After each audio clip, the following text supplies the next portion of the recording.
That time Rimuru got a daughter. By Asora09. Interlude. Their respective nights. Third-person perspective. Father. A feminine voice echoed through a room in the lizardmen's headquarters. The light in the room was weak, supported by a mere torch, but even so, one was able to distinguish two different silhouettes in the room. First off, sitting on the edge of a bed with snow-white sheets, was a young lizard woman with concern filling her eyes. She was none other than the daughter of the lizardmen's leader. The bed was unmade. In other words, there was nobody resting in it. For that reason, the lizard woman's attention was not directed toward the bed, but rather toward the second figure in the room. It's fine, it's fine. The second shadow belongs to the lizardmen's chief, who was weakly standing up with the assistance of a wooden walking stick. His breathing was ragged, but other than that, he was in a decent condition. He had ended up with nothing more than slight injuries, when considering he had gone against Rimuru Tempest, who was holding back. Yeah, it could have been way worse. Rimuru was strong, there was no longer doubt of it in his mind. Even though he was clearly holding back, the chief could still feel the effects of the kick he had received in his stomach area during the battle. His left hand was also numb, and his neck felt stiff. It was a complete defeat for him. That was the consequences he had to accept as the result of challenging somebody stronger than him. When it's monsters we are talking about, everybody knows that might makes right. Due to that, he could not feel unhappy with his injuries, as Rimuru could have taken much more than that if he desired to do so. For that same reason, the chief refused to drink the potion that Rimuru had left for him when he left earlier. His pride as the challenger wouldn't allow him to do so. His daughter had insisted him to drink it, though, hence she stared towards her stubborn father. That said, she could also understand that it could have been way worse. As one of the spectators observing the match, she had experienced firsthand how skilled Rimuru was, and she was deeply indebted to him for allowing her father to continue expressing in the living realm. It was also his courtesy to provide them with a potion to heal the chief's injuries.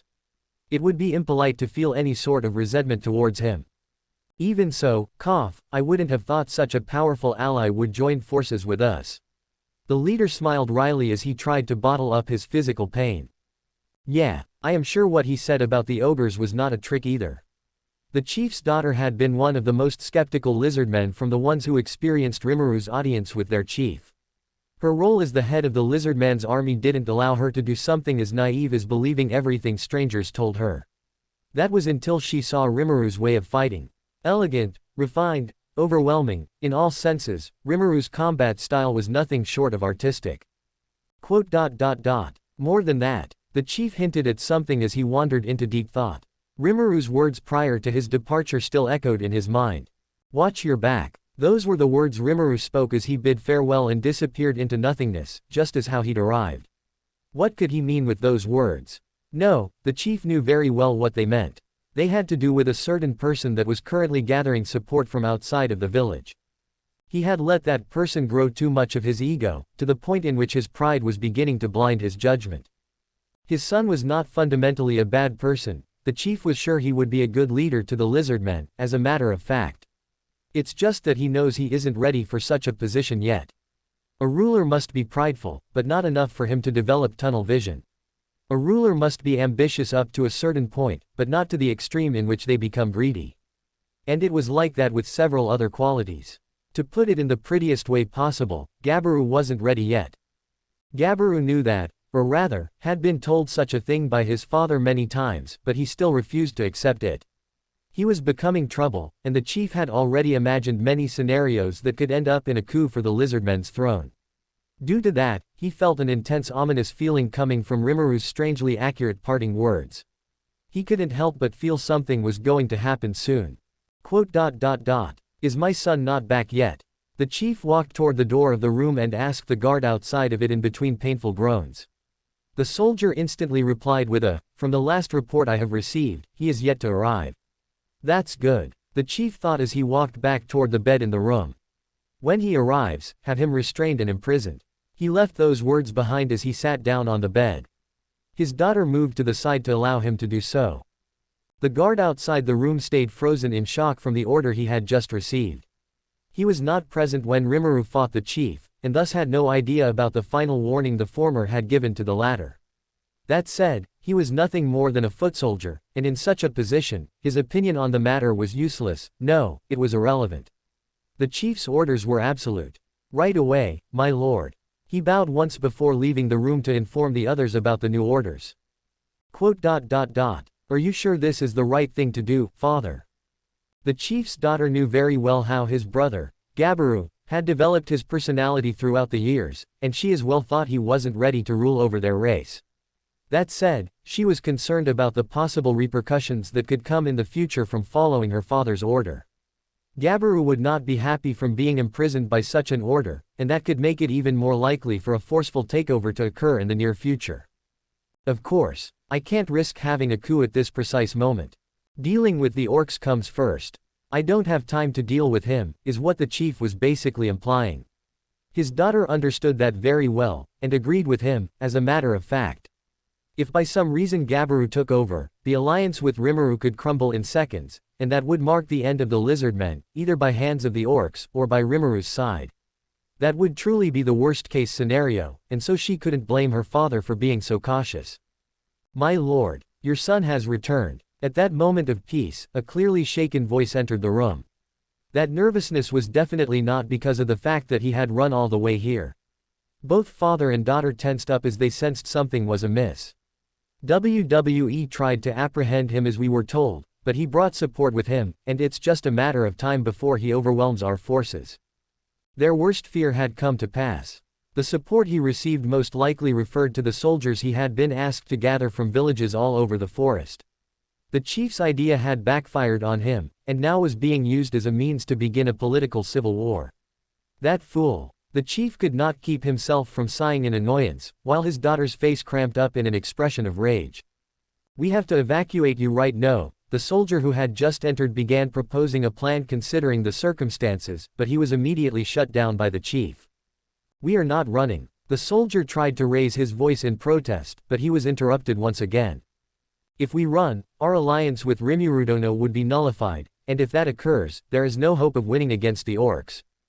Gabiru would say there will always be a chance to win for us, the strong lizardmen, but that is nothing more than mere dreams. The soldier carefully listened to the chief's words, and he couldn't find anything to counter them. He had full trust in their leader, and if he declared the situation was hopeless without Rimuru's support, then that was the truth. Thus, rather than prompting the chief to flee, he instead readied his weapon and pointed it toward the road the rebels would have to take in order to reach this room. The chief and his daughter were surprised by his fierce determination to fulfill his duty to the end. Let me through. It was not too long before Gabiru arrived in front of the room. He stood with his army of rebels behind him. There were some deserters from among the lizardmen's ranks, many goblins, and a single being that was wearing an asymmetrical clown mask hiding behind them all. Two will not. The soldier declared resolutely as he pointed his spear toward Gabiru and entered a fighting stance.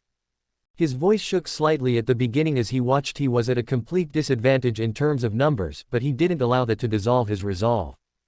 Gabiru was honestly impressed by the soldier's determination. It was honestly very unfortunate that he was on the wrong side of the story. Or so thought Gabiru, anyway. He raised his hand in the air, giving the order to his army to get rid of the obstacle in the way. That said, they were not going to kill the soldier, but rather simply put him out of commission for a while. If he remained loyal to the previous chief once he awakened, he would get executed together with him, but that was a completely different matter. One of the rebel lizardmen took a step forward with an apologetic expression. He was not very eager to injure his fellow lizardman, but going against the orders of who was to become the leader of the lizardmen was definitely not an option. And so, he raised his spear in the air, and spun it, effectively knocking off the soldier's lance off his hands. The soldier showed no despair in his face, and instead launched himself to the offensive. Using the wall as a stepping stone, he jumped to the air and skillfully grabbed his spear back, effectively shocking the rebels. Then, he used the rebel's spear as a foothold, and used it to jump backwards to gain some distance. His movements were nearly artistic, and he went on the offensive once again, repeatedly stabbing at the rebel, who frantically tried to dodge all the attacks that came his way. Unfortunately for him, he was not able to come unscathed, and ended up being stabbed on his right knee and left shoulder. The soldier took a breath of air before he deemed this duel to be over and returned his full attention toward Gabiru and his followers. Watch out! The chief's daughter called out to him as he readied his stance for another battle. One of the rebels had flanked when he was busy fighting, and was about to deliver a blow to him from behind. The chief's daughter tried to rush to cover up for the soldier, but she was too far away, she wouldn't make it in time. The soldier's eyes filled with despair as he turned around and tried to do something about it, but he wasn't going to make it in time either. He slowly closed his eyes as he accepted his fate and mentally prepared himself for receiving the attack. But that attack never came. You have done splendid work until now. Allow me to praise you. The soldier slowly opened his eyes, and standing right in front of him, he saw a tall figure with dark blue hair. He was wearing a piece of clothing with a tall neck, partially covering his face. On his forehead, there was a single horn sticking out pointing to the sky. There was a material similar to string threaded around his fingers. My name is Sue. Allow me to assist you. Hollow diamond, hollow diamond, hollow diamond. The location is the sky, very high above the clouds. There, observing the world from the heights as a bird, a single figure was smiling devilishly with his arms crossed. Although for anyone who saw the figure, such a thing would be impossible to notice, as his entire face was covered by a pointy mask. His dressing was completely at odds with such a weird mask design, as he was wearing a white suit with a top hat, giving off an elegant yet fierce feeling. His blue eyes shone bright in the night sky as he chuckled to himself and locked his eyes on a crystal ball in his hands.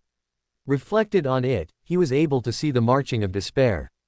Countless orcs. Regardless of where he directed his eyes at, the only thing he could see were orcs, an army of orcs. The same army that was destined to conquer the Jura forest and was feared by the lizardmen. Cuckoo. It's finally time. This is the birth of a new demon lord. Gelmid laughed eerily as he stored the crystal ball in the left pocket of his suit. Then, without waiting for anything more, he sped up, and disappeared into the night. Hollow diamond, hollow diamond, hollow diamond. No matter where you looked, the only thing you were able to see was complete blankness. It was similar to being in a room surrounded by 4 white walls. Yet, it was different at the same time. Unlike said room, this place didn't appear to have limits. It was hard to measure the distance between what anybody could see at the end of their line of sight. For all they knew, they might be able to see kilometers and kilometers ahead of pure white, or their sight might just be limited to a few couple meters. It was like being lost in the middle of the ocean. If one were to wander aimlessly, there was no guarantee they would ever regain their way and find an exit to this endless white. In the middle of such a desert of nothingness, there was a single structure. It was made out of a white wood, and had 4 thick pillars that held it up. Connecting all of the 4 pillars was a rectangular structure that was also entirely white. On top of that piece of wood, there was finally something of a different color than white. It made a beautiful contrast with the special background that surrounded it. It was a small figure with beautiful bright red hair. It stood alone in the sea of white, as a single rose among a field of green grass. Really was still sleeping soundly. That's all. Hollow diamond, hollow diamond, hollow diamond. The current location is a dark and sinister castle. It was a completely repulsive place, not even animals or monsters dared to enter the territory of this ominous-looking building. That said, despite planting the seed of unpleasantness in the soul, there was still an aura of elegance coming from it.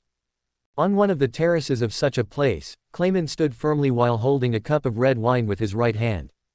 He slowly stirred it in a circular motion, never actually drinking from it, but only smelling the fragrance that escaped the expensive-looking drink. He was observing the moon with a smile on his face.